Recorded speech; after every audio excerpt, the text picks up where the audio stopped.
सरहदों पर बहुत तनाव है क्या, कुछ पता तो करो चुनाव है क्या। राहत फतेह साहब की इस लाइन में कुछ लाइन मैं अपनी तरफ से भी जोड़ देता हूं। सिलेंडर का मुद्दा फिर से उठा है राजनीतिक रण में। आटा नहीं है गरीबों के आंगन में। वोटर आईडी के लिए फिर से मारामार है क्या, पता तो करो चुनाव है क्या। नमस्कार। इन दिनों दोनों दल अपनी अपनी गारंटी जनता के सामने रख रहे हैं। गारंटी रखने की वजह चुनावी माहौल और सत्ता की आस। जी हां, इसी बीच आज लोकसभा चुनाव को लेकर कांग्रेस ने अपना घोषणा पत्र जारी कर दिया है। घोषणा पत्र जारी करते वक्त राष्ट्रीय अध्यक्ष मल्लिकार्जुन खड़गे, पूर्व अध्यक्ष सोनिया गांधी, राहुल गांधी, पी चिदंबरम समेत अन्य नेता मौजूद थे। अब भैया, कांग्रेस को न्याय शब्द से जो ऑब्जेक्शन है वो तो आप भी जानते हैं, हम भी जानते हैं, तो उन्होंने इस घोषणा पत्र का भी नाम न्याय पत्र रख दिया।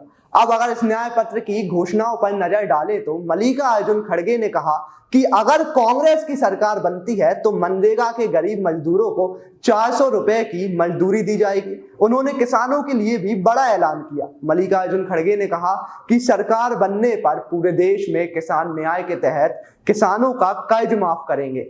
खड़गे ने कहा कि घोषणा पत्र न्याय का दस्तावेज है। इसके अलावा सरकार बनने पर पूरे देश में जातीय जनगणना कराई जाएगी। खड़गे ने महिलाओं के लिए महालक्ष्मी स्कीम का भी ऐलान किया। साथ ही कांग्रेस सरकार बनने पर देश में गरीब महिलाओं को 1 लाख रुपए की मदद भी दी जाएगी।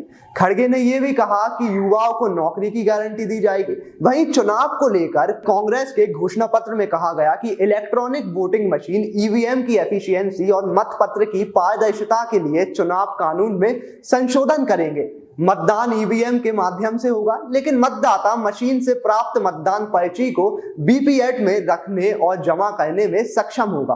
कांग्रेस ने कहा कि इलेक्ट्रॉनिक वोट टैली का मिलान वीवीपैट स्लिप टैली से किया जाएगा। कांग्रेस ने कहा कि हम वादा करते हैं कि हम भोजन और पहनावे, प्यार और शादी और भारत के किसी भी हिस्से में यात्रा और निवास की व्यक्तिगत पसंद में हस्तक्षेप नहीं करेंगे। खड़गे ने कहा कि व्यक्तिगत स्वतंत्रता में अनुचित रूप से हस्तक्षेप करने वाले सभी कानूनों और नियमों को निरस्त कर दिया जाएगा। हम संविधान की 10वीं अनुसूची में संशोधन करने और दल बदल यानी कि मूल पार्टी जिस पर विधायक या सांसद चुने गए थे करने वाले विधायक या सांसद की सदस्यता स्वतः अयोग्य हो जाएगा।